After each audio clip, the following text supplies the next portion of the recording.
So good evening everyone. My name is Nino James Monterde and we're going to I'm going to report about explore and discuss the different aspects of self and identity. Learning objectives. During the lesson liberation, the students will able to A. Identify the performing gender online. B. Generate ideas in discussing the following topic. C.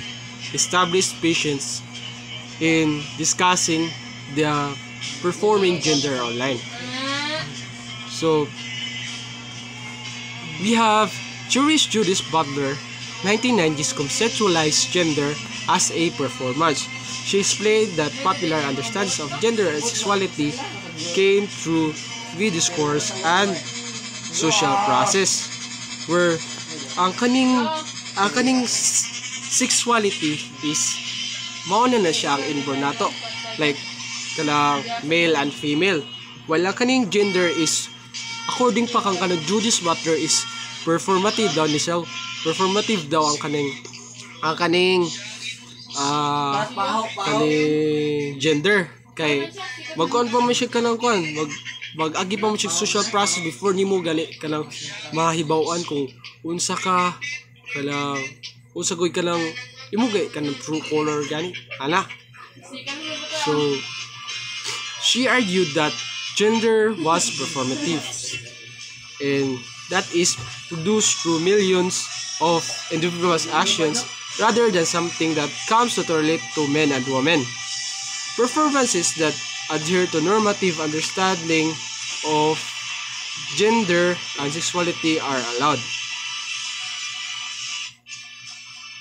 So, mao na to. While those that do not are admonished, for example, a boy throwing like a girl, Lorber 1994. So, ang kani siya is kanang na ang mga kuan gud ang mga view guys sa kanang society karon is kanang dapat ang lalaki kay dapat magsulob gyud siya kanang kuan kanang palalaki gud pang masculine jud, like kanang ila na ud na gi-follow ang kanang yan ang kanang norms pa, like kanang mao na ila belief sa lalaki kanang lalaki kay kaya siya masculine na siya, ang kanang babae kay feminine ana. So mao na. So, in the 1990s, many internet scholars drew from Butler and other queer theorists to understand online identity. So, daghan daw mga scholars ang na kuan guys sa kanang idea ni Judith Butler about kanang sexuality and gender. So, and kanang kuan day kanang saon pag kanang understand guys sa kanang online identity as kanang sa ato karon, like karon kay kanang ma-express kinatugtarong kay ato ang mga self gani through kanang kuan gani through internet. According to this embodiment path hypothesis, internet users are free to actively choose which gender or sexuality they are going to portray, which with the possibility of creating alternate identities. So, ang kaning internet is pwede ta maka-choose og kanang other kanang sexuality or gender, where like for example sa kanang Facebook kanang lalaki ka dayon nag-create kag account dayon ato imo gi-create nga account is katong imo gibutang dito is kanang female. So therefore kanang maka-create gud kag kanang alternative identities nimo as kanang a human or as kanang people in the society. So to ha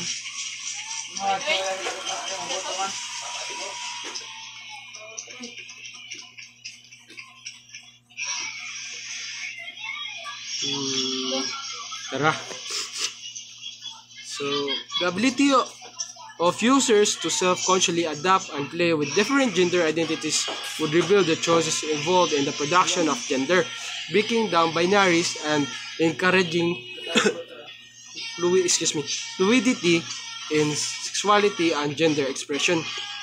So, true sa katong ako gingon ka ganina, like makabuhat lagi kag kanang lain lagi identities lagi. So, makibaw na ka unsa ang kanang benefits sa nga nga gender, like kanang if sige na nimo kanang gamit gani, like imo i-take advantage, like for example kanang ako nagbuhat ko kanang pambabae nga account to maka-ato sa kanang para maka-istorya ka ng mga babae. So ako is kanang tawag ka na ma-open like that. Ma-open ko sa kanang kuan sa about sa unsa ang kanang unsa gibuhat sa babae ana day. So kanang ako nga kadong ako example kanina kanang ako nga kanang lalaki is kanang ang giminya to sa katong kuan is kanang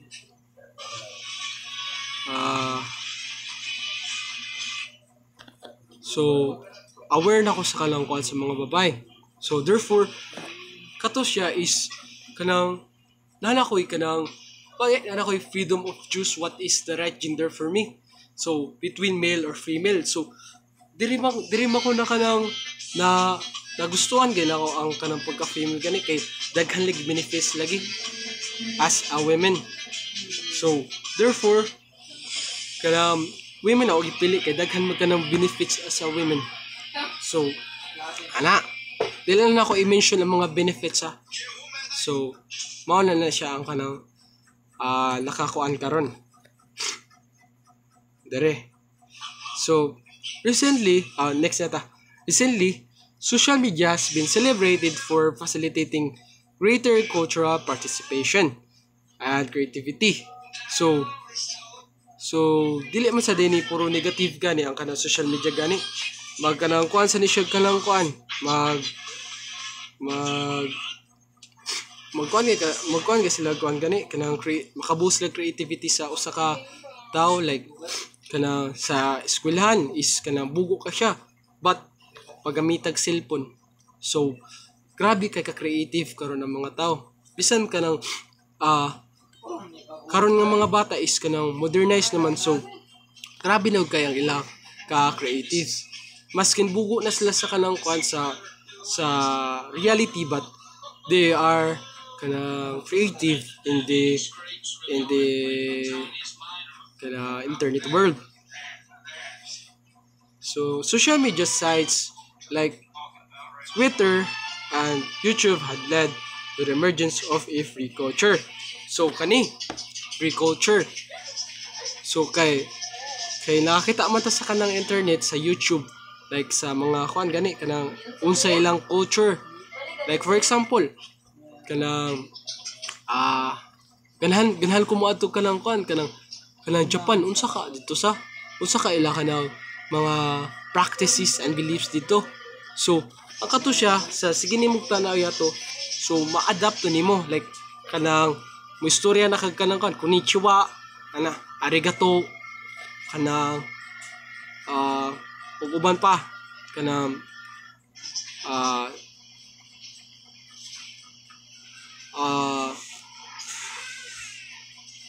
wala na ko line nga maisip. So kanang let's go to the next kanang paragraph, where individuals are empowered to engage in cultural production using raw materials ranging the homemade videos to mainstream television's characters to create new cultures, memes, and humor.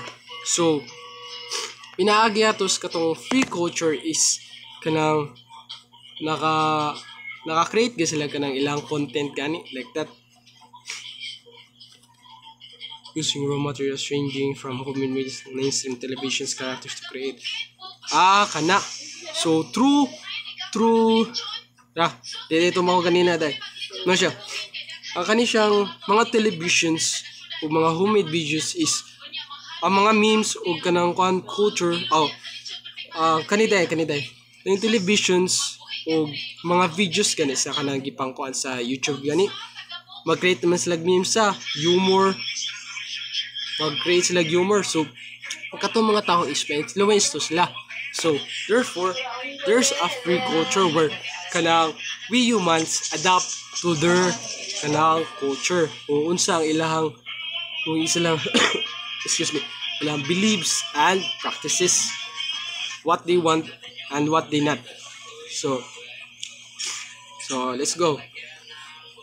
At its best, this culture of memes, mashups, and creative political activism allows for civic engagement and fun creative acts. So ang kanisa dayon kanang kuanday, ang gibot pasabot dire is kanang makakuan sa day kanang engagement through kanang ang mga netizens kay maka-engage sila through kanang other kanang through posts like that. While Dig, 4chan, and Reddit are used mostly by men, most social network site users are women. This is true in Facebook, Flickr, LibriJournal, Tumblr, Twitter, and YouTube. So, ang mga lalaki is mostly ang ilang gigamit ng mga apps is katawag i-mention kanina like Dig, 4chan, and Reddit.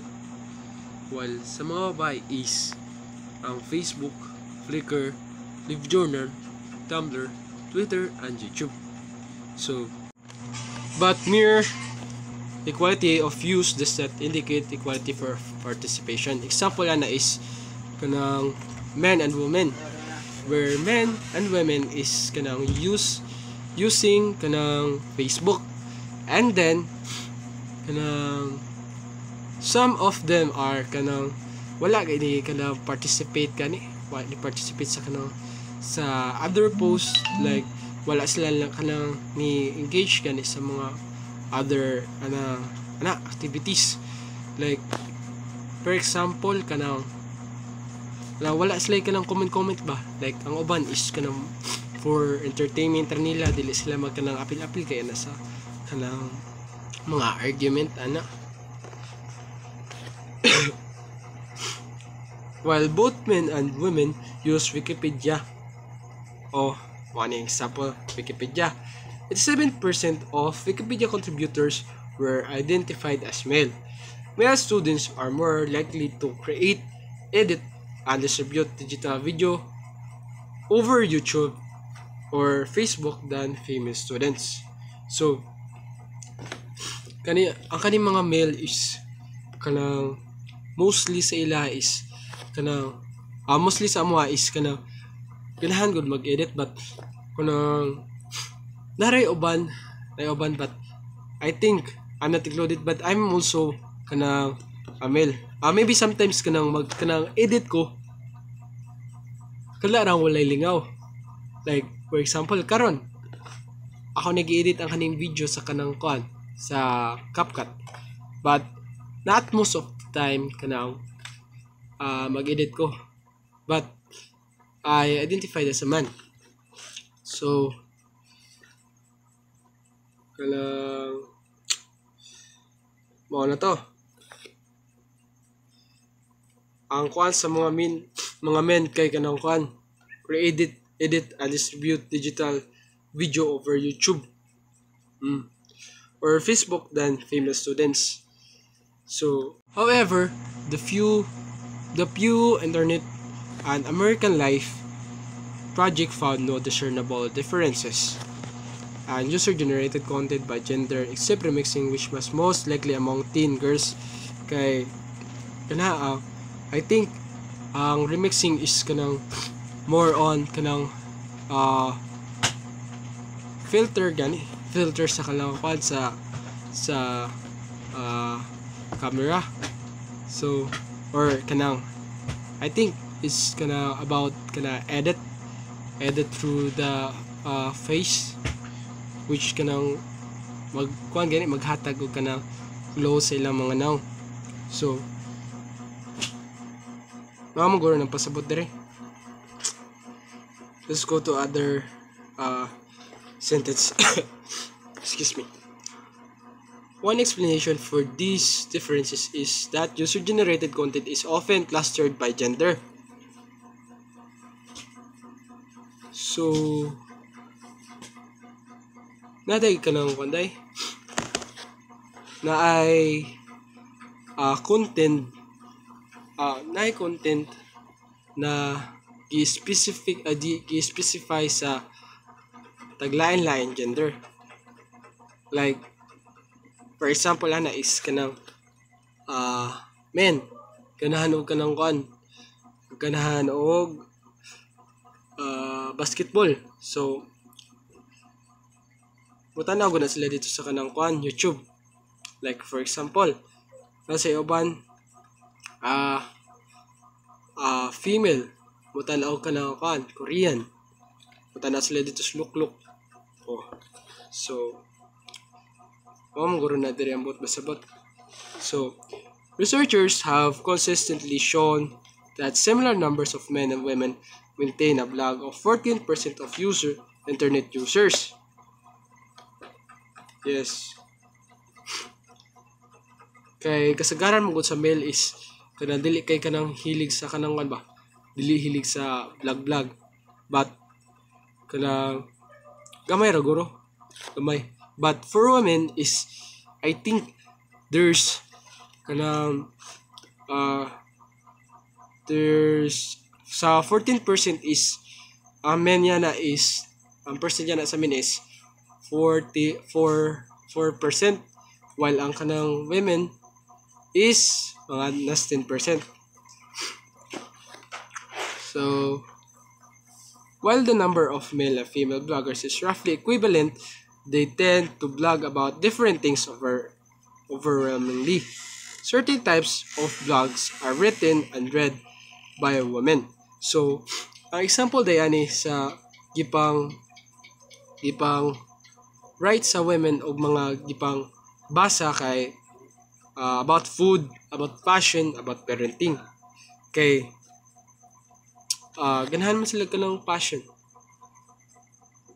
and food and parenting na say. While others sa kanang kuan sa men maguro ni ang kuan technology and politics are written and run by men. So tinuod maguro ni kay mostly sa ako makita sa politika is kanang mga men magud ang kanang kuan nagpaandar gani, and technology is very good most likely kanang mga men gud yani ang kanang nag-vlog kay kanang sila may idea about this. Although the technologies are the same, the norms and mores of the people using them different. Like kanang parehas like technology but kanang ilagi kanang kuan gani ilagi use ang usa ka like for example vlog ilagi use na for kanang ang usa is ilalagi use sa kanang para sa kaon, ang usa kay i-use sa traveling, ang usa ilagi use sa science. So excuse me wala siya. So setting boundaries to your online self-smart sharing. So the following guidelines will help you share information online a smart way that will protect yourself and not harm others. So through online self-smart sharing is dira pa lang is kanang kuan gani protektahan nato ang katong kanang ato ang kaugalingon for not causing harm or not be harmed by others. So we must be kanang be careful gani kanang before posting or sharing anything online, consider the following. So, ang kani siya is gidiscuss naman sa kanang cyber caravan. So, na may idea ni. So, is there a real benefit to this post? Is it funny, warm-hearted, teachable, or am I just making noise online without purpose? Kanang I think lahi aguro to sa kanang lahi aguro to ang katong cyber caravan nato, but pareha ra sila. It talks about kanang gani technology, like kanang online. So about pasabot diri is kanang dapat natong kanang tan-awon sa gaya atong ato ang ipang post if kanang kuan ba siya kanang katawanan ba or excuse me kanang like imo sa gyud na ang purpose nimo kung nganong imo nagi-post kanang maybe kanang memories ba, kanang remembrance, or kanang kuan kanang naay kanang hatagay nga kanang lesson. And the next one is how we as a family or parent or child resolve this issue, an issue that's still being worked out at home, or one that is either vulnerability or highly emotional, should not be made public. So anything that in the house, if there's kana a conflict gani, must kana kuan gani dili ninyo kanang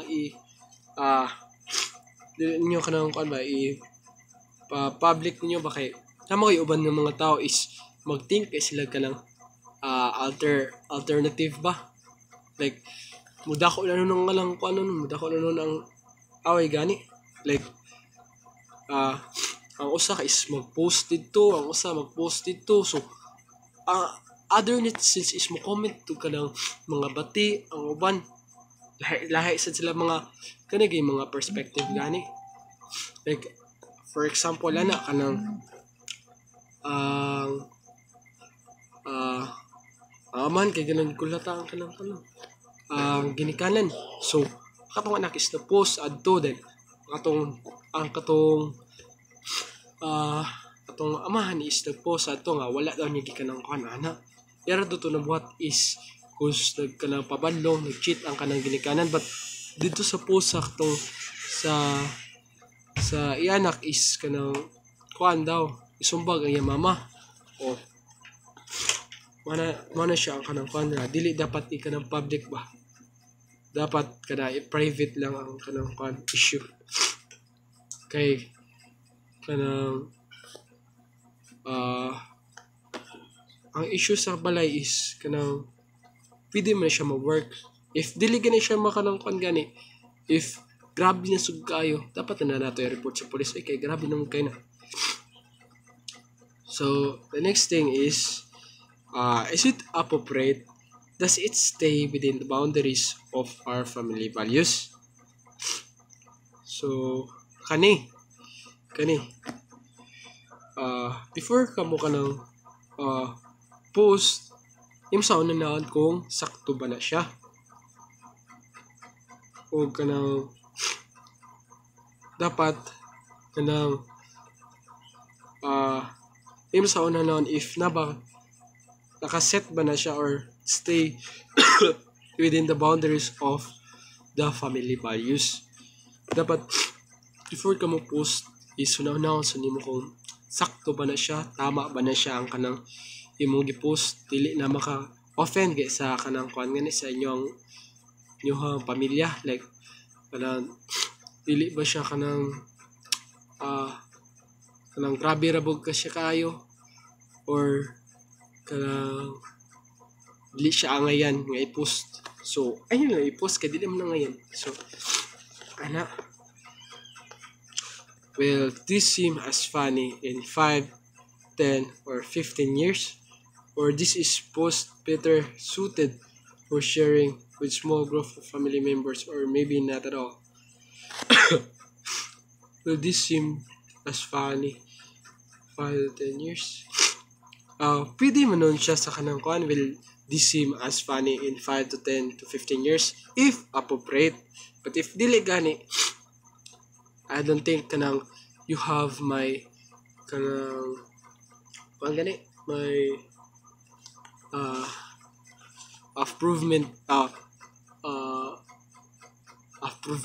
improvement if ako ay mamahan.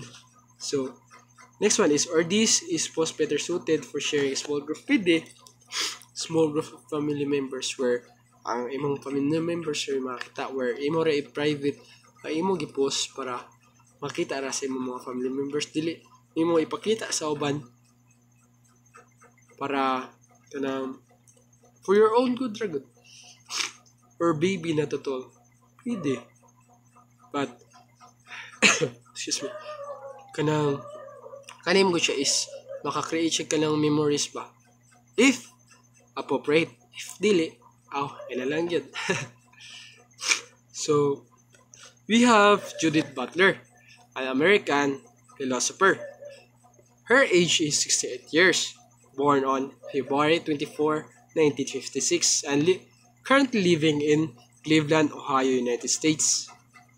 And Judith Pamela Butler is an American philosopher and gender studies scholar whose work has influenced political philosophy, ethics, and the fields of third wave feminism, queer theory, and literature.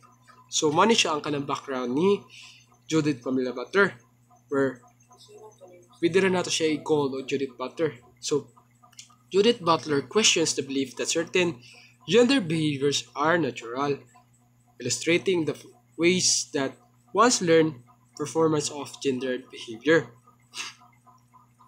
What we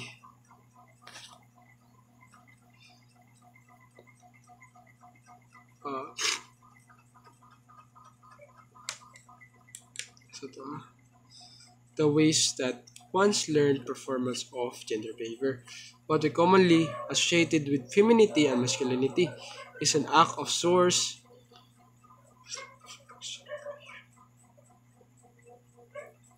performance, one that is imposed upon us by normative heterosexuality. So, ang gikuan day sa gender behavior ni Judith Butler is nag-associate siya ka ng femininity and masculinity. And according sa ako gingon kanina is ang gender sexuality is kuan na siya discourse, came to a discourse, but ang gender is through social process where it can change over time by viewing kalang different perspectives,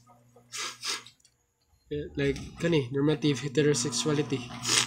Butler thus offers what she herself calls a more radical use of doctrine of constitution that takes the social agent as an object rather than the subject of constitutive acts.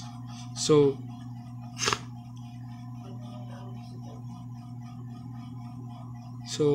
ang ako na sa tandere is Judith Butler ganara siya mahimo ka ng social agent to further discuss the kanang sexual behaviors of a human, but kani si Judith Butler is daghan kani siya gikanang studihan, like daghan siya theory gani, but dili lang ko ta mag-focus about sa